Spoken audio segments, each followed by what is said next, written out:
महात्मा गांधीने केलेल्या सत्याग्रहाचा पहिला प्रयोग कोणता? बापूजी. इकडे पहा, बापूजी 1893 ला गेले होते दक्षिण आफ्रिकेला. त्या दक्षिण आफ्रिकेकडून आपण घटना दुरुस्ती ही कन्सेप्ट स्वीकारलेली आहे. त्याची ती राज्यघटनेमध्ये बघा 368 कलम आहे. बापू आपल्या देशामध्ये आले 9 जानेवारी 1915. हा दिवस आपण प्रवासी दिन म्हणून साजरा करतो. गांधीजीचे राजकीय गुरु आहेत गोपाळ कृष्ण गोखले आणि गांधीजींना तिथं गुरु मानले एकाल, त्याचं नाव होतं ग्रीक तत्ववेत्ता थेरो. त्या थेरोकडून बापून 2 गोष्टी आपल्या देशात आणल्या होत्या.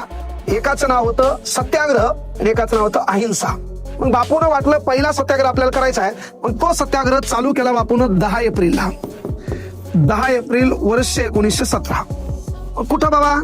तर तुम्हाला माहित असेल बिहार नावाचं राज्य आहे. या बिहार नावाच्या राज्यामध्ये चंपारण्य नावाचं गाव आहे. हे चंपारण्य नावाचं गाव मोतीहार या शहराच्या जवळ आहे. पाहिजे सत्याग्रह करायचा आहे. मग मदत कोणाची? तर मदत घेतली राजकुमार शुक्ला. मदत कोणाची घेतली?